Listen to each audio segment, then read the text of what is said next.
Dios les bendiga a todos mis hermanos que están listos esta tarde ya conectados. Amén.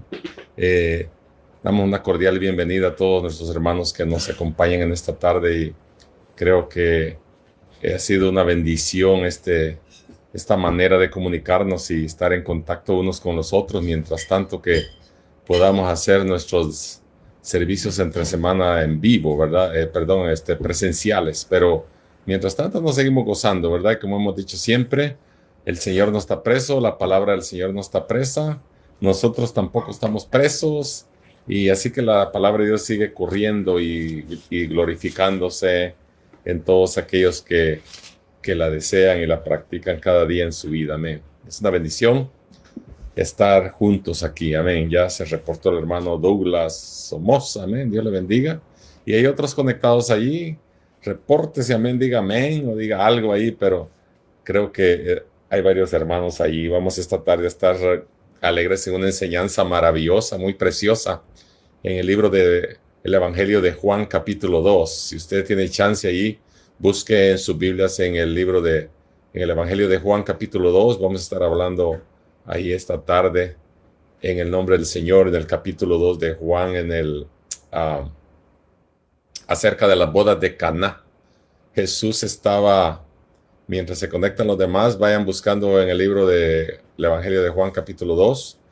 Sean todos bienvenidos nuestros hermanos y amigos que nos visitan. Si usted se ha conectado por primera vez, amén, visita nuestro sitio en el internet www.misionebenecer.org.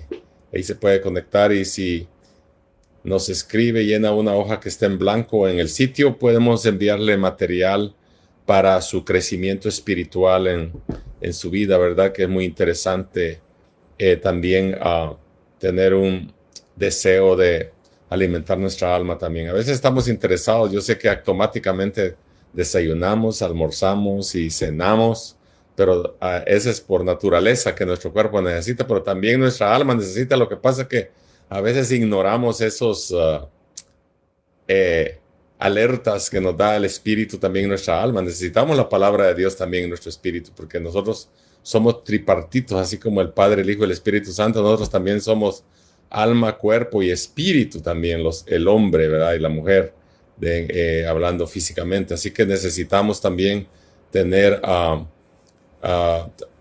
participación de la palabra de Dios, o comer de ella también como algo espiritual a nuestra alma, para que también se mantenga, ¿verdad? Porque de otra manera también nos morimos espiritualmente. Hay gente que vive porque tiene vida física, pero espiritualmente está muerta. Pero cuando tomamos la palabra de Dios, esta nos vivifica, nos santifica y nos cambia, amén, porque la palabra de Dios tiene respuesta para todo. Dios bendiga a todos los que están conectando, se están reportando. Nuestra amiga y compañera de la escuela, María del Alma Ramírez, María Elena. Dios le bendiga hasta esta tarde ahí con nosotros. Dios te bendiga desde Guatemala. Y bueno, hay otros hermanos que están conectados, se reportarán en un momento, pero mientras tanto quisiera que se reporte usted de donde quiera que esté y sea partícipe también. Estamos teniendo unos servicios maravillosos el día domingo, aunque no tenemos los servicios dentro de la iglesia.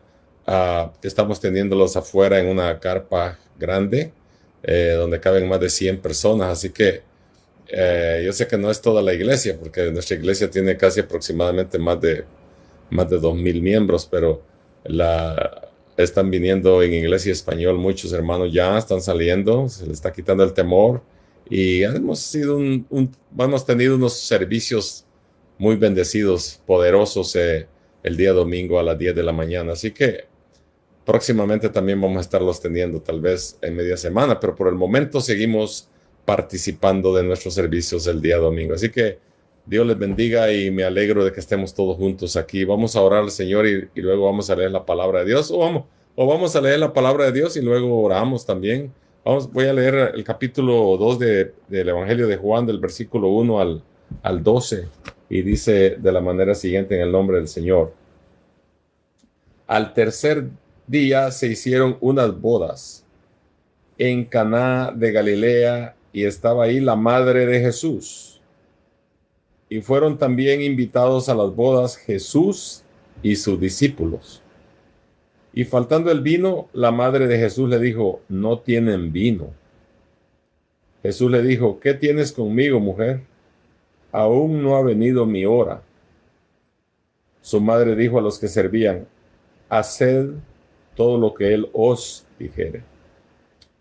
Y estaban ahí 6 tinajas de piedra para agua, conforme al rito de la purificación de los judíos, en cada una de las cuales cabían 2 o 3 cántaros. Jesús les dijo: llenad estas tinajas de agua, y la llenaron hasta arriba. Entonces les dijo: sacad ahora y llevadlo al maestresala. Y se la llevaron. Cuando el maestresala probó el agua hecha vino, sin saber él de dónde era, aunque lo sabían los sirvientes que habían sacado el agua, llamó al esposo y le dijo: todo hombre sirve primero el buen vino, y cuando ya han bebido mucho, entonces el inferior. Mas tú has reservado el buen vino hasta ahora. Este principio de señales hizo Jesús en Caná de Galilea y manifestó su gloria, y sus discípulos creyeron en él. Después de esto descendieron a Capernaum, él, su madre, sus hermanos y sus discípulos, y estuvieron ahí no muchos días. Amén. El capítulo tiene más versículos, habla acerca de la purificación del templo, cuando Jesús sacó a aquellos a latigazos del templo, pero eso lo vamos a ver después. Vamos a orar y vamos a dar inicio a nuestra enseñanza de esta tarde maravillosa. Amén. Y creo que estamos siempre bendecidos. Dios bendiga a hermana Graciela, hermana Alma y hermana Vilma Iraeta, que están ya también ahí con nosotros. Dios les bendiga. Bienvenidos a esta tarde. Nos vamos a gozar en esta enseñanza maravillosa. Amén. Pongan sus comentarios ahí. Ustedes también me van a ayudar en esta enseñanza. Capítulo 2 de Juan. Vamos a orar después de haberla leído. En el nombre del Señor. Padre, te damos gracias en esta tarde, en esta noche o en este día. Depende de dónde nos escuchan, Señor. En cualquier parte del mundo te pido que bendiga, Señor, a cada persona que escucha tu palabra, que no regrese vacía, sino que haga lo que tú quieras, Señor, porque así dice tu palabra, que ella hace lo que quiere cuando la persona oye la palabra. Yo sé que cuando la gente oye tu palabra nunca más será igual, Señor, porque tú redarguyes, corriges, enseñas, Señor, y guías a través de tu palabra. Te pedimos esta tarde que tú nos ayudes, nos llenes de tu gracia, tu bendición, y podamos ser, Señor, edificados a través de ella, y podamos aprender, Señor, lo que tú tienes para nosotros. Señor, bendice a tu pueblo, bendice a cada persona, Señor, que se ha conectado, y todos los que vendrán también a conectarse más tarde. En un momento, Padre, te pedimos que tú obres milagrosamente en cada una, porque de eso se trata esta tarde la lección, Señor, de un milagro poderoso. Fue el principio, Señor, de donde tú partiste, la primera señal, Señor, que hiciste acerca de tu ministerio, Señor, y tú dijiste también que estas señales seguirán a los que creen. En mi nombre echarán fuera demonios, y sobre los enfermos pondrán sus manos y sanarán. Así que los milagros no han parado, Señor, desde entonces que tú hiciste ese milagro en Caná de Galilea. Los milagros no han parado, Señor. No se han detenido, porque tú sigues siendo el mismo ayer, hoy y por todos los siglos. Te damos gracias en esta tarde por tu misericordia y tu bondad, Señor. En el nombre poderoso de Jesús, te alabamos y te bendecimos. Amén y amén. Bueno, esta tarde quiero compartir con ustedes una lección muy importante que se encuentra en el capítulo 2 de Juan, como lo dije anteriormente. Vemos que el Evangelio de Juan, obviamente, fue escrito por el apóstol Juan, que era hermano de Jesús, el menor. El que habla muchas veces en el mismo libro de de Juan, donde dice que era el discípulo que se le recostaba en el pecho a Jesús. Era Juan, su hermano. Y fue el que también le encargó a su madre cuando estaba en la cruz del Calvario, cuando le dijo: ve aquí tu hijo, ¿verdad? Entonces, Juan juega un papel muy importante. Escribió uno de los evangelios muy importantes. Veamos que, como un trasfondo histórico, les quiero informar que el Evangelio de Mateo fue escrito, apréndase esto, el Evangelio de Mateo fue escrito para los judíos, específicamente porque habla acerca de los judíos y de cómo la vida de Jesús en un enfoque judío. El libro de Marcos fue enfocado a los romanos. El libro de San Lucas fue escrito para los griegos.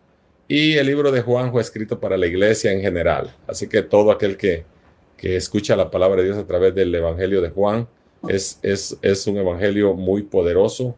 Habla del nuevo nacimiento más adelante, habla del principio fueron hechas las cosas nuevas. Es un pequeño génesis dentro del Nuevo Testamento, ¿verdad? Porque la vez pasada, en la lección anterior del miércoles pasado, a quien le correspondió, habló acerca de, en el principio era el verbo, y el verbo era con Dios, y el verbo era Dios, y el verbo estaba con Dios.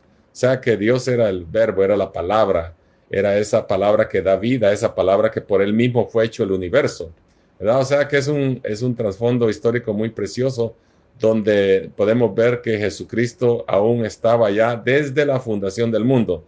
No quiero que nos equivoquemos ni confundamos que Jesucristo vino a existir cuando nació de la Virgen María, sino Jesucristo existía aún antes de Abraham. Él le dijo a los fariseos, antes de que Abraham fuese, yo soy, le dijo. O sea que Cristo estaba ya desde entonces, porque cuando hizo el cielo y la tierra, Dios dijo, hagamos al hombre.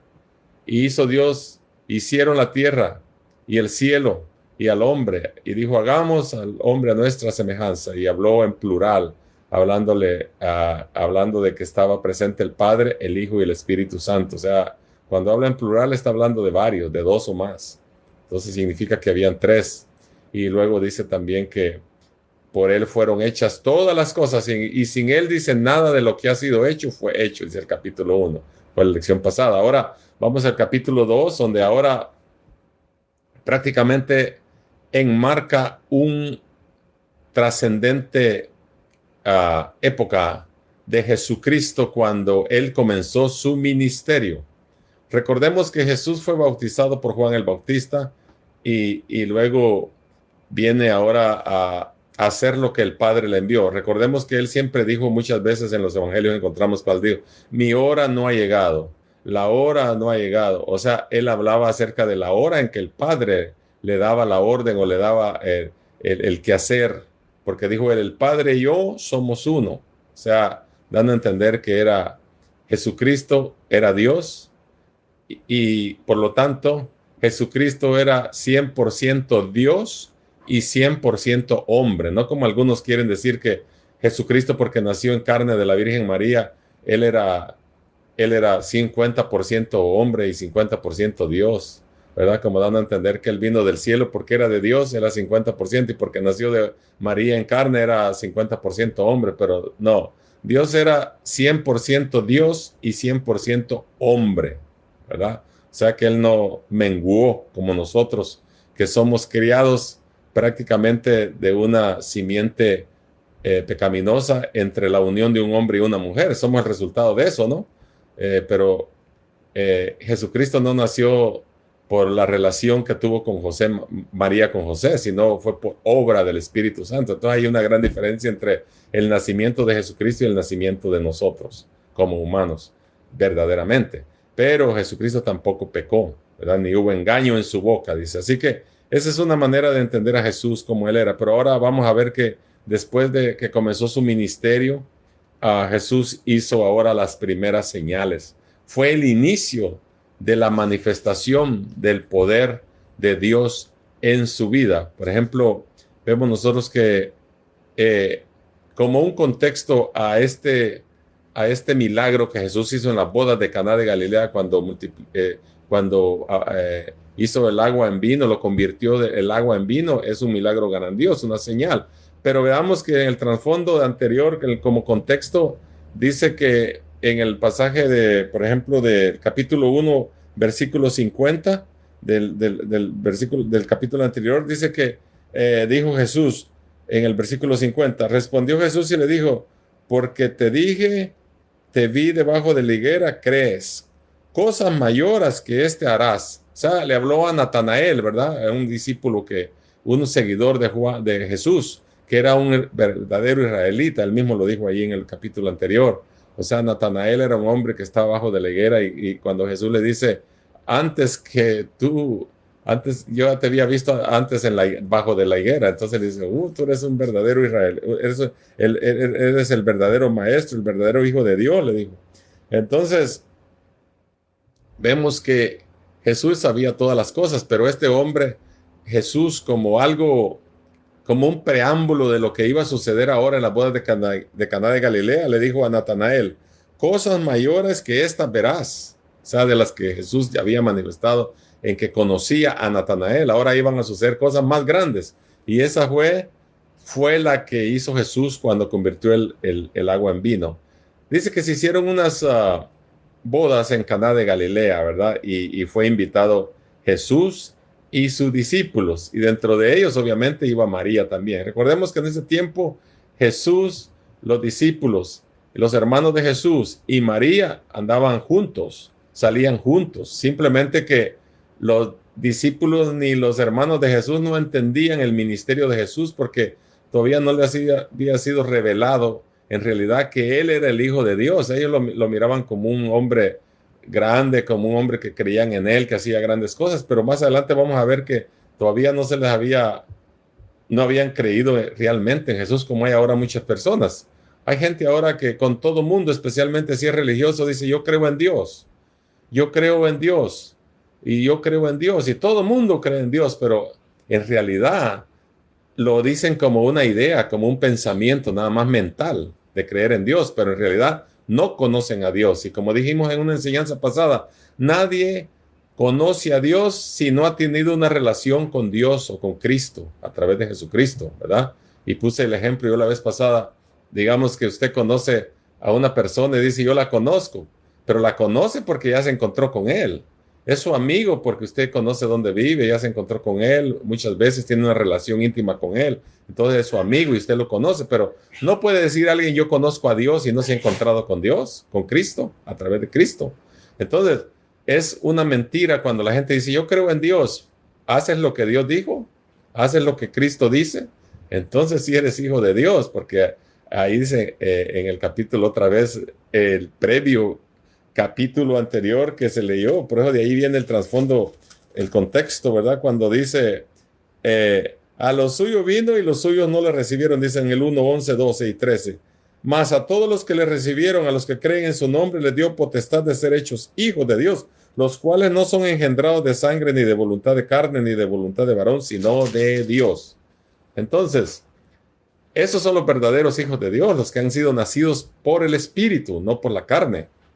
Hijos en la carne hay un montón, todo el mundo es creación de Dios, pero hijos de Dios, no todos son hijos de Dios. Ahí está la aclaración en Juan 1, 11 al 13. Por eso estoy hablando en base a eso. Pero cuando encontramos nosotros esta historia muy emocionante, muy especial, ¿a quién no le gusta ir a una boda? ¿A quién no le gusta ir a compartir con otros a una boda? No, pues a veces hasta nos quejamos de que no nos invitan a la boda, ¿verdad? Y es mi amigo, dice mi amiga, y no me invitó a la boda. Todo mundo quiere una boda porque ahí hay buena comida, hay buenas bebidas, hay bueno de todo, es bonito, ¿verdad? Y platicar con los amigos, platicar con todos. Pues imagínense que estos de la boda, el novio y la novia invitaron a Jesús y a María y a sus discípulos. Qué precioso, me encanta la iniciativa, aunque vamos a ver los demás puntos después. Qué precioso es cuando invitamos a Jesús a nuestras acciones. Cuando invitamos a Jesús a nuestros negocios, cuando invitamos a Jesús a nuestras bodas, cuando invitamos a Jesús a nuestro matrimonio, cuando invitamos a Jesús a nuestra familia, cuando invitamos a Jesús dentro de nuestros amigos, cuando invitamos a Jesús a nuestra empresa, cuando invitamos a Jesús a nuestro vehículo, cuando invitamos a Jesús a nuestro corazón, cuando invitamos a Jesús a nuestro trabajo. Qué precioso cuando invitamos a Jesús para todos lados. Es precioso cuando anda Jesús en medio nuestro. Imagínense cómo se sentirían estos que estaban en las bodas teniendo a Jesús dentro de su boda. ¿Cómo te sentirías tú? Imagínate por un momento, usa unos 30 segundos de imaginación. ¿Cómo te sentirías tú que a tu boda viniera Jesús? ¿Cómo te sentirías tú que Jesús viniera a tu hogar? ¿Cómo te sentirías tú que Jesús viniera a tu familia? ¿Cómo te sentirías tú que Jesús viniera a un acto especial cuando te vas a graduar?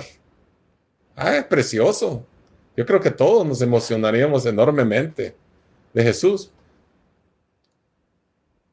Y María posiblemente estaba interesada en que Jesús se manifestara, ¿verdad?, al mundo de una manera especial, porque recordemos que María, dice la Biblia en el capítulo 1 de Lucas 47 al 49, que María guardaba todas esas cosas en su corazón, porque María sí sabía de dónde había venido Jesús, porque ella fue escogida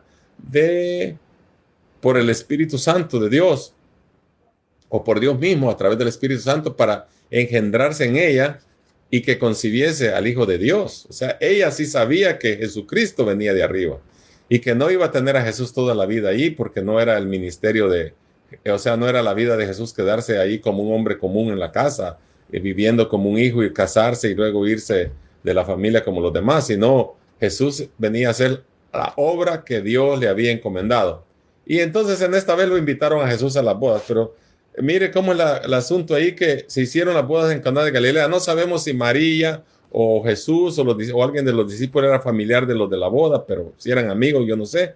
Posiblemente algunos han concluido históricamente que posiblemente eran familiares de María y de Jesús, porque María tomó un papel muy importante dentro de ahí, se movía con mucha confianza dentro del hogar, porque hasta se dio cuenta que el vino se había terminado y con ella llegaron los que cuando se dieron cuenta que se terminó el vino y todo. Entonces quiere decir como que había un poco de confianza y relación dentro de la familia. Pero bueno, el asunto aquí, quiero que nos enfoquemos no tanto en que faltó el vino y que estaba María allí y que los discípulos y todo. El enfoque ahí no es ni María, ni los discípulos, ni realmente ni las bodas, sino que el milagro que Jesús hizo, porque recordemos que en el versículo 2:11, vamos a leer más adelante, donde dice que era para manifestar la gloria de Dios. No era nada más solo porque surgió algo ahí, sino el enfoque era que la gloria de Dios fuera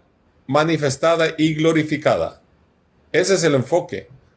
Nosotros en nuestra manera de pensar, estamos más interesados en otras cosas que en que Dios sea glorificado. Hay gente que se toma la gloria a Él, se toma el honor a Él. Cuando la gente hace algo, dice, yo lo hice, yo soy capaz, yo soy muy estudiado, yo soy muy preparado, yo soy esto, tengo dinero, tengo eso, y se da la gloria a la gente ella misma. Pero en este caso, Jesucristo, aún siendo hijo de Dios, su enfoque era glorificar a su Padre, la gloria de Dios, porque para eso había venido. Entonces vemos que fueron invitados a esa boda Jesús y sus discípulos. Esto es interesante porque esta es la primera señal pública que Jesús hizo y el evangelista lo escoge para establecer un punto de vista muy interesante aquí. A partir de entonces iba a tener algo aquí con sus discípulos. Por lo tanto, veremos que a lo largo del desarrollo del pasaje, Jesús pasa de ser el hijo de María para convertirse en el Señor al que sus discípulos siguen y admiran. O sea, Jesús hasta ese momento, María obviamente lo miraba como su hijo en sí, y era su hijo obviamente, pero no era ese el papel realmente de Jesús en cuanto a la relación de su padre y María. Había que hacer una diferenciación entre el plan de Dios para Jesucristo y el plan de María para Cristo como hijo. Entonces había una mezcla ahí. Yo creo que María, si hubiera tomado, aún así, viendo a Jesús como su hijo, sufrió cuando fue muerto, cuando fue crucificado. Pero si lo hubiera visto como Dios, ella hubiera entendido que eso tenía que suceder de esa manera. Pero vemos que aún así todavía lo veía como su hijo.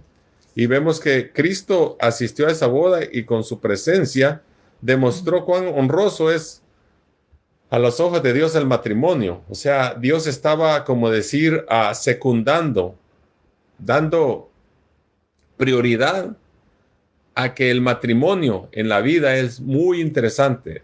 Es algo que ahora, el matrimonio ahora ya no es tan interesante para la gente. Ahora la gente vive ahora junto con alguien, pero cuando le hablan de matrimonio ya no es interesante. Jesús está secundando, está reforzando el hecho de que va él a una boda, porque las bodas son interesantes, porque el matrimonio el Señor lo instituyó y Él está como diciendo, voy a ir a esta boda para bendecirla, porque eso es lo interesante de esta boda. Dios fue ahí, Cristo fue como invitado especial para bendecir esa boda y para darle realce a que un matrimonio en realidad viene de Dios, ¿verdad? Aunque a la hora de la sociedad los matrimonios pues duran poco y otros duran muy o mucho, otros ya no les interesa, otros, como dije la otra vez en una enseñanza, conocí a alguien una vez que ya tiene como 60 años y le decimos nosotros, es necesario que usted se case, le decimos nosotros, lo aconsejábamos, ya tenía hasta nietos y dije, todavía lo estoy pensando, dice, ya tenía 60 años de estar con pues de edad, pero tenían ya como 40 y pico de años de vivir con la señora, y ya tenían hasta nietos y todavía está pensando en ver si se casa. O sea, eso hace pensar que el matrimonio no es interesante para la gente ahora, no es prioridad ni es necesario hacerlo para convivir con alguien, pero recordemos que el Señor está dando un ejemplo interesante aquí, que cuando invitamos a Jesús a nuestras bodas, a nuestro matrimonio, a nuestra casa, todo lo que hacemos, es precioso invitar a Jesús, ¿verdad? Ya lo dije, cómo se sentiría uno invitar a Jesús. En la edad moderna,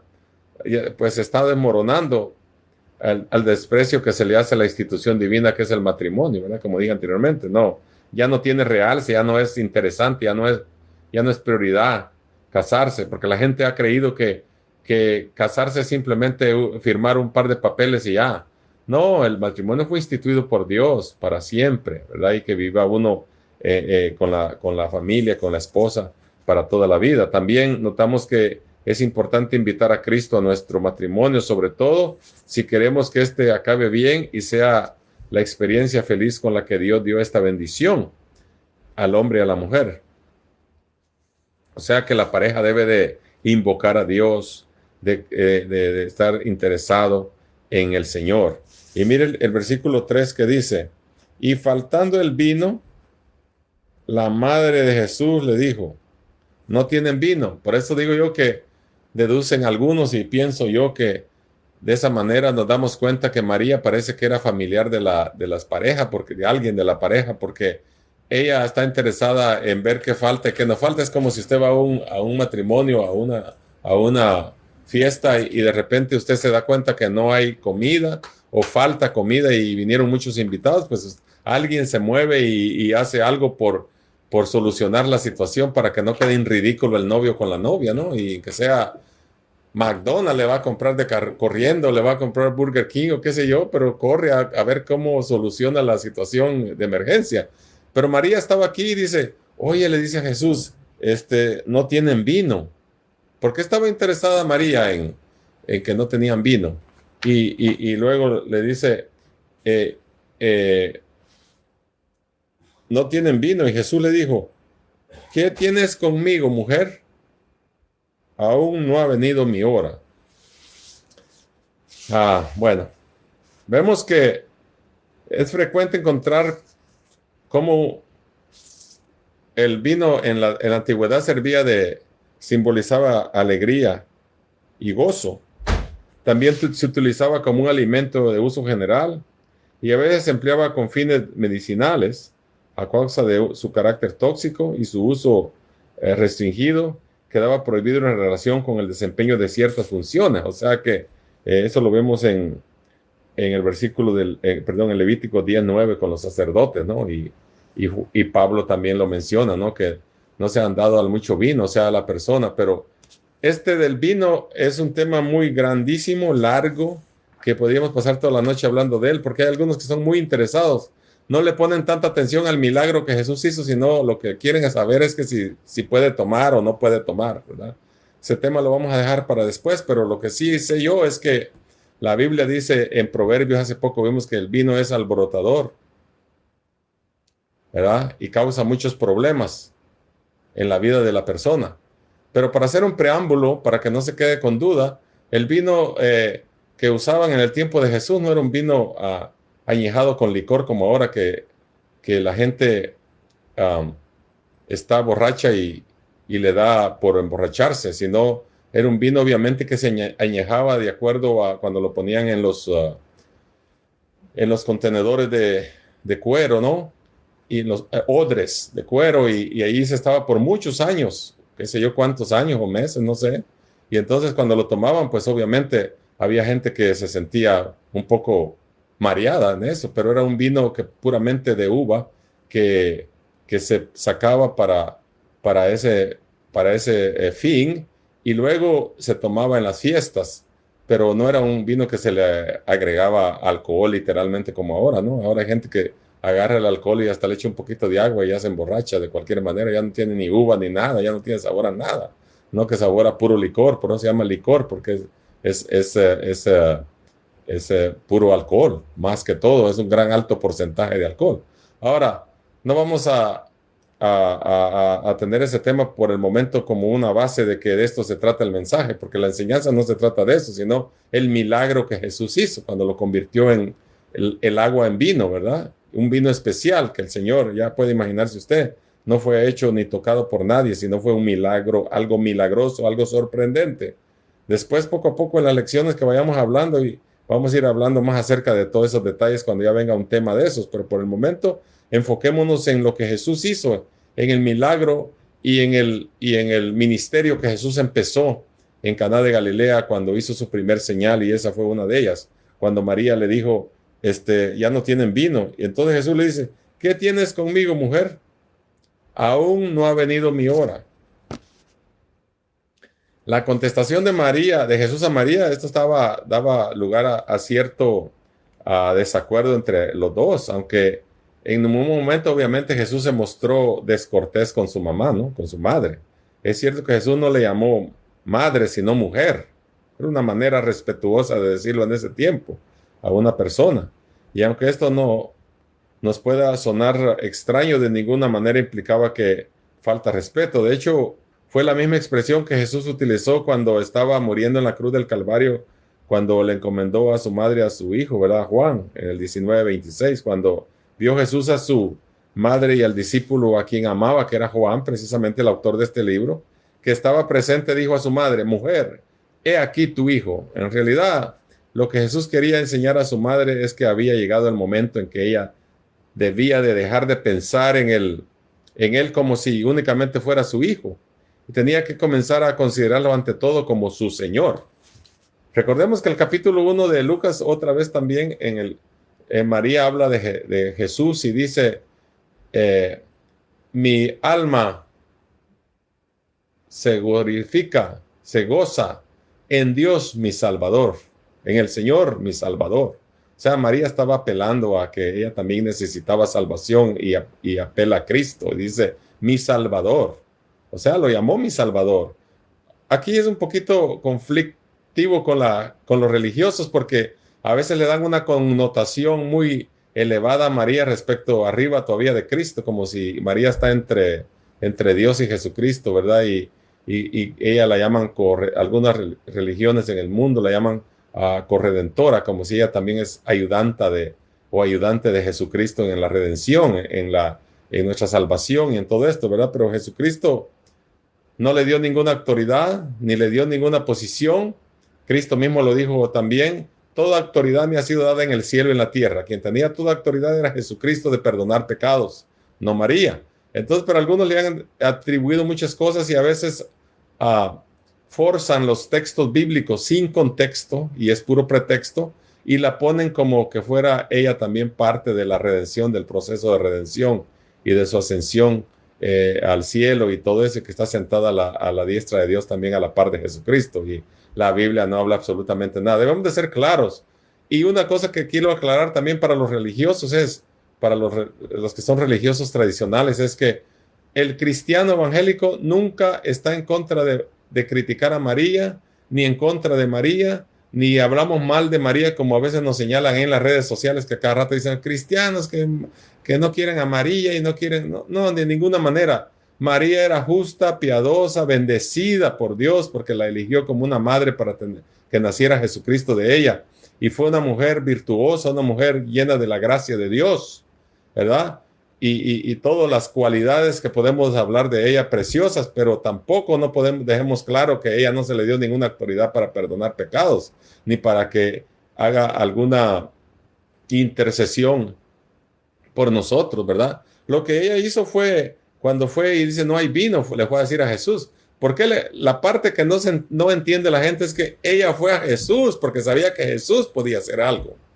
No fue porque le estaba dando órdenes, ¿verdad? Pero la gente agarra al revés los textos de la Biblia y piensan que María le fue a ordenar a Jesús que hiciera un milagro, ¿verdad? Pero si María hubiera podido hacerlo y ella hubiera tenido poder, ella lo hubiera hecho. No tenía necesidad de ir a Jesús, porque ella tenía el poder más que Jesús de hacerlo. Pero ella sabía, como dije anteriormente, en su espíritu y en su ser, que Jesucristo había venido como hijo de Dios. Nació de ella, pero él era el hijo de Dios, poderoso, milagroso, a quien se le había dado todos los atributos del poder de Dios en él, porque era el mismo Dios, ¿verdad? En la tierra, encarnado, ¿verdad? Emmanuel, Dios con nosotros. Así que la reprensión del Señor tuvo su origen en el hecho de que María estaba colocando su relación maternal en conexión con su obra, y el Señor no podía aceptar esto. Ella no podía ser quien indicara la hora en que debía manifestarse. Eso era algo que solo le correspondía a su Padre en el cielo. O sea, la contestación de que no se ha llegado mi hora era decir, como decir, no es el momento en que yo actúe todavía, le quiso decir Jesús. El Señor Dios, mi Padre, no me ha dicho todavía que es mi hora de que yo me manifieste al mundo de esa manera, con señales y prodigios. Le quiso decir a María. Eso se debe entender. No fue falta de respeto, no fue falta de que o que lo hizo Jesús en el momento que lo hizo porque le obedeció a María, tampoco, sino fue el momento porque Jesús, Dios le dio la autoridad a Jesús para hacerlo, y dijo él que mi hora no ha llegado, o sea, la hora del Padre, o sea, el momento en que él tenía que manifestarse a través de señales, como dije, y prodigios. O sea, debemos de entender eso de esa manera. Es curioso que de este hecho la iglesia religiosa deduce la intención celestial de María de tal manera que las peticiones que ella recibe en este tiempo de los creyentes que están vivos los hará efectivas en el cielo. O sea que muchos le piden a ella creyendo que ella va a interceder ante Dios, ante Jesucristo, y porque es la mamá de Jesucristo, ella va a irle a decir para que todo lo que pidan en nombre de ella se va a realizar, porque aquí hay un ejemplo claro según ellos. Pero este no es un ejemplo de eso. Jesús no aceptó ninguna intrusión de alguien para hacer lo que ella. Él de una vez dijo, no ha llegado mi hora, la hora del Padre, no la hora de María, ni la hora de los discípulos, ni la hora de nadie, sino él estaba obedeciendo a su Padre. Así que dijo él, aún no ha venido mi hora, en el versículo 4, parte B. ¿A qué hora se refería el Señor? Aquí aparentemente significaba la hora de la manifestación pública de su condición mesiánica, pero en otras ocasiones se refiere a la hora de su sufrimiento en la cruz, que precedería a su triunfo y a la glorificación. Por ejemplo, en nuestro pasaje, aunque Jesús finalmente hizo este milagro, no es porque María se lo pidió. Sin embargo, la discreción con la que llevó a cabo el milagro puso en evidencia que todavía no había llegado la hora de su manifestación abiertamente, lo que quiere decir. Lo que Jesús quería dejar claro es que tenía que hacer cada cosa en el momento preciso que el Padre le indicase, sin consentir con nadie, ni aún con su madre, ¿verdad? Así que no debemos de perder de vista esa parte, ¿verdad? De la manifestación de Jesucristo. En eso, o sea, nadie interfirió para que el Señor se manifestara a hacer el milagro. Eso fue asombroso, un milagro asombroso. Imagínense usted, nunca más habla la Biblia, ni antes ni después, que alguien ha convertido el agua en vino. Han sucedido muchos milagros. La gente se sana de cáncer, la gente sana de SIDA, la gente sana del COVID-19, la gente sana de muchos milagros, de cáncer o de lo que sea. Pero nadie ha convertido una vez más el agua en vino. Yo no he oído, a menos que usted lo haya oído, pues compártanos y nos vamos a dar cuenta si eso es cierto o no, pero yo nunca he escuchado. Su madre dijo entonces en el versículo 5, haced, oiga, y aquí viene la confirmación de la misma Virgen María, de María, dice, haced todo lo que os dijere. ¿De quién? De Jesucristo. Una vez yo prediqué acerca de un tema y decía, vamos a seguir el consejo de nuestra Virgencita María. ella dijo, hagan todo lo que Él os dijere. Ella nos está recomendando, nos está sugiriendo, nos está llevando a Cristo. ¿Qué le dijo a los siervos? Hagan lo que Él les diga. No dijo hagan lo que yo diga, sino lo llevó a Cristo. Hagan lo que Él diga. ¿Qué consejo más precioso? A mí me gusta el consejo de María. Nos llevó hacia Cristo para que a través de Cristo se hiciera el milagro. María tomó la actitud correcta en este caso ante la censura que le dirigió el Señor. Se abstuvo de discutir. No le dijo a Jesús, recuérdate que soy tu mamá. Recuérdate que yo he estado aquí antes que tú. Como muchos hacen en los matrimonios, ¿verdad? Cuando hay madres hay suegras y cuanta gente ahí cuando quiere intrometerse en los matrimonios, ¿verdad? Quieren manipular a los hijos, ¿verdad? Y le dice a los hijos o a las hijas, recuérdate que primero tuviste madre y después tuviste marido o mujer. Eso no se debe de hacer. Como hijos de Dios no debemos de hacer esa manipulación, porque nosotros ya estamos fuera de la prioridad de los hijos. Nosotros ya somos secundarios ya. Si ellos quieren nos ayudan y nos hacen con nosotros lo que quieran, pero nosotros no debemos de exigir esa parte de querer saber que nosotros somos padres y que porque yo he oído siempre que algunas madres o padres cuando los hijos no se portan bien ya casados, dicen, recuérdate que primero tuviste madre, primero tuviste papá y que este que el otro. No, eso se llama manipulación. Usted déjelos que vivan su vida. Nosotros ya como suegros, y como yo soy suegro, yo les hablo con mucha libertad, ¿verdad? Yo ya soy secundario, yo no soy prioridad de mi hijo ni mi hija. Su prioridad es su esposo y sus hijos. Ahora yo estoy a la cola, ¿verdad? Así que no se llene usted de ese orgullo de decir yo tuve un padre y madre primero. Eso es cierto, pero no en las prioridades en lo que va. En otras palabras, María le podía haber dicho a Jesús, recuérdate que yo soy tu madre y me debes de hacer caso, pero María no discutió con él porque entendía el concepto de que Jesús vino a ser la voluntad del Padre, no la voluntad de María, ¿verdad? No sé si está claro para usted, pero para mí sí, ¿verdad? Y dijo, haced todo lo que os dijere. Precioso, a mí me gusta lo que María le dijo. Siervos, hagan lo que Jesús les diga. Yo también voy a hacer lo que María me dice, ir a Jesús. A Él hemos ido nosotros y en Él encontramos esperanza. Y dice el 6, y estaban ahí 6 tinajas de piedra con agua conforme al rito de la purificación de los judíos. Estas tinajas de piedra son mencionadas aquí como un elemento accesorio para la realización de un milagro. Y mire, Jesús, sin embargo, nos llama la atención que no solamente las tinajas, sino también el uso que hacía de ellas para el rito de la purificación.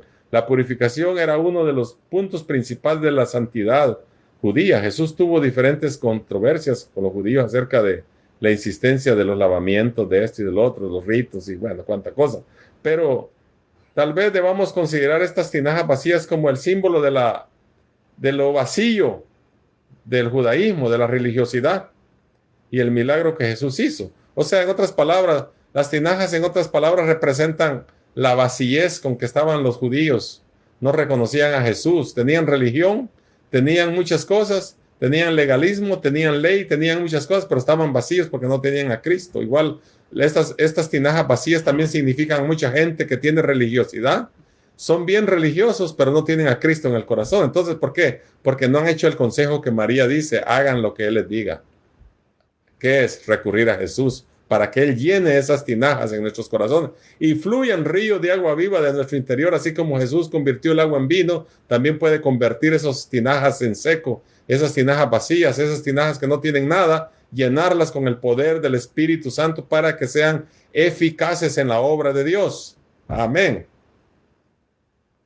¿Cuántos dicen amén? Dios quiere llenarnos cada día. Dios quiere llenarnos de su Espíritu Santo. Dios quiere que esa sequedad, que eso que no funciona en nosotros tenga vida y sea rebalsado, ¿verdad? Dice que fueron las tinajas llenas hasta arriba. Oh, qué precioso de nosotros nos llenamos del poder de Dios también hasta el tope, hasta el copete, ¿verdad? Y rebalsamos de poder después de estar secos, después de estar vacíos, después de no sentir nada, que el poder de Dios fluya en nuestras vidas, en nuestros corazones y nos llene hasta arriba, hasta la cabeza, desde la planta de los pies hasta la cabeza, hasta la coronilla, hasta la mollera, dicen otros. ¿verdad? Qué precioso llenarnos del Señor. Porque cuando el Señor nos llena, suceden cosas maravillosas. Amén. Pues esas tinajas se llenaron, ¿verdad? Entonces es maravillosa la transformación del agua convertida en vino. Es un milagro grande. El agua se hace vino. Alguien dijo que el agua consciente de la situación, un dicho pues que dijo alguien por ahí, dice, el agua consciente de la situación vio a su Dios y se sonrojó. O sea, se puso roja cuando vio a Dios. Un dicho nomás. Tanto el agua como el vino son líquidos, pero el convertir el uno en el otro, hubo una transformación tanto en su carácter como en su sustancia. Es algo similar a lo que ocurre en el nuevo nacimiento, ¿no?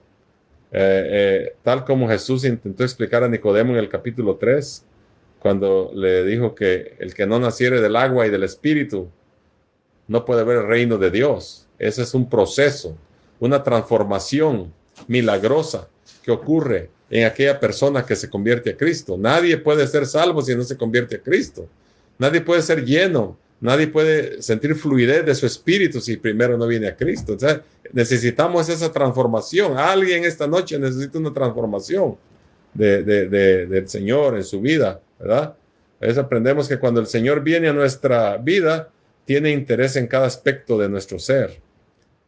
Eso quiere decir que Jesucristo también cuando estuvo allí, no solo por las bodas para ser acto de presencia, sino también cuando el Señor convirtió el agua en vino, también suplió una necesidad.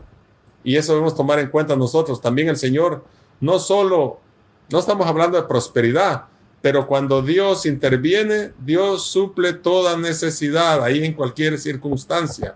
Aquí fue una boda, tal vez tú tengas necesidades de salud, tal vez tengas necesidad de trabajo, tengas necesidad de comida, tengas necesidad de cualquier cosa. También Dios suple las necesidades. Dios también está ahí al cuidado. Algunas personas creen que Dios no está al cuidado de pequeñas cosas. Dios está al cuidado hasta de lo que comemos, de nuestro trabajo, de todo, pero tenemos que sujetarnos a Dios, a Cristo Jesús, para que el Señor obre en nosotros a través de su Espíritu Santo. De otra manera, nosotros vamos como sin rumbo y sin dirección, ¿verdad? Dice, y luego cuando dice el versículo 10, ¿verdad? Y dice, y le dijo, todo hombre sirve primero el buen vino y cuando lo ha bebido mucho, entonces el inferior, más tú has reservado el buen vino para lo último. Cuando el maestresala o el que estaba a cargo de la boda probó que el agua se había convertido en vino, no pudo ocultar la sorpresa, ¿verdad? Tú has reservado el buen vino hasta ahora, le dijo. Como decíamos hace un momento, el Señor no ha venido para robarle a los hombres su alegría y felicidad, sino a todo lo contrario, para darles más vida y para darles gozo. Amén, porque el gozo que el Cristo da, nadie lo puede dar. El diablo es el que da la tristeza y el dolor, ¿verdad? Pero no puede dar lo que Cristo da. Cristo da siempre gozo, paz y alegría y está al tanto de todo lo que nosotros necesitamos en nuestra vida. Cuando nos entregamos a Cristo, la nueva vida es mucho mejor que la vieja. Si Cristo está presente en el matrimonio, cada día será mejor. Las bodas del Cordero serán mucho mejores que las bodas de Caná de Galilea. La vida eterna será mucho mejor que la presente, ¿verdad? Cosas muy importantes, cuando Cristo venga, estemos en las bodas de Caná por 7 años, gloria a Dios. Va a ser la boda más larga de la historia de la humanidad, porque los judíos aún tenían bodas de 7 días, ahora solo se hace de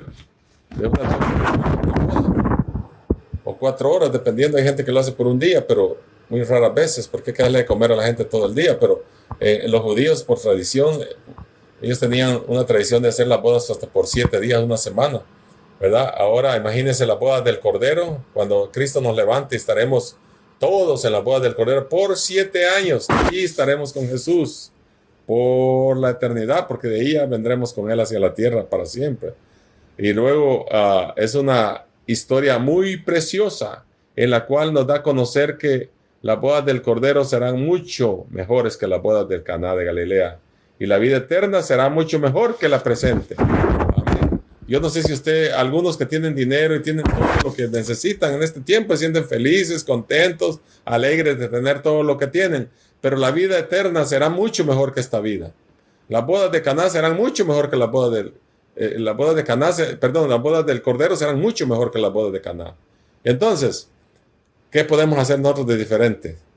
Que lo que Cristo ofrece es mucho mejor que todo lo que hay en este mundo. Invitemos a Cristo a nuestro hogar. Invitemos a Cristo también que venga y haga milagros en nuestra vida.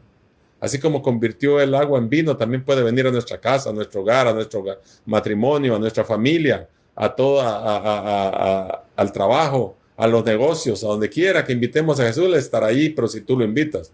Jesucristo no es como el diablo que se mete a donde quiere y cuando sientes tú te hace destrozos. Jesucristo dice, toca la puerta y llama. Si alguien viene, dice a mí y toca la puerta, yo le abro y entraré a Él y cenaré con Él y Él conmigo.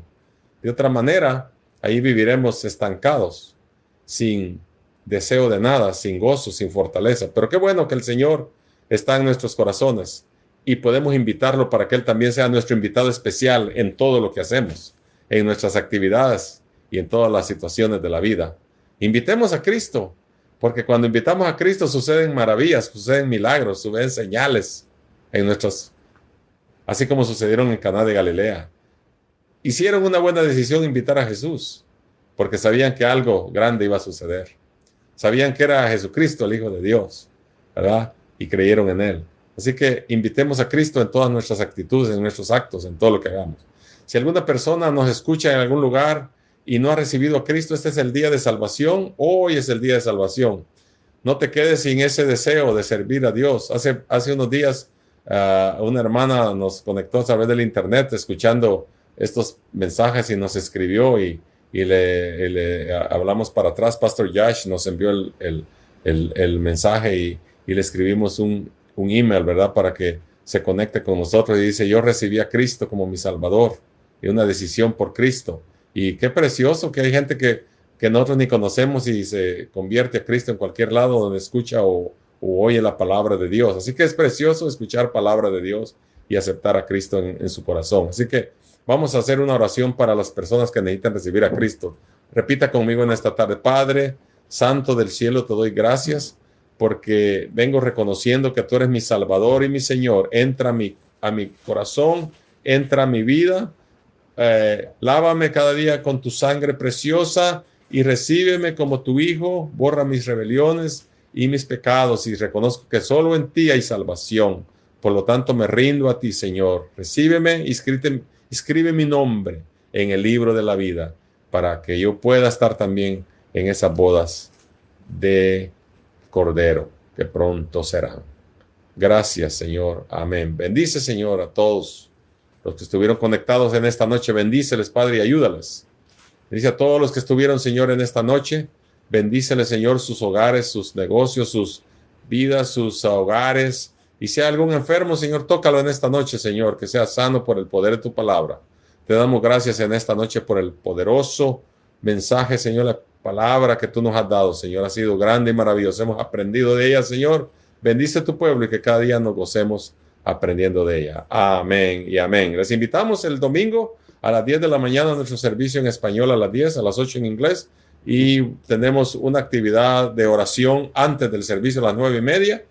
Antes de comenzar, estamos orando todos los domingos antes del servicio. Así que si tú quieres ser parte de esta oración, vente a la iglesia a las 9:30 y vamos a comenzar a orar juntos. Ya lo hemos estado haciendo con muchos hermanos, muchos se han unido y esperamos que tú también te unas para que estés con nosotros en ese precioso servicio de las 10 de la mañana. Pero antes vamos a orar por toda esa actividad que se va a hacer en ese día. Así que es una manera que estamos haciendo todos los domingos de acostumbrarnos y a orar antes del servicio y que todo salga bien para la gloria de Dios y que haya avivamiento y que el Espíritu Santo sea derramado en nuestro tabernáculo especial que tenemos ahora ahí en la iglesia. Así que gloria a Dios por todo lo que está haciendo y Dios les bendiga y nos seguimos siempre comunicando a través de este medio en la próxima oportunidad. Mientras tanto, que la paz del Señor sea con todos ustedes y que tengan una buena noche. Que el Señor les bendiga y les amamos siempre. Amén.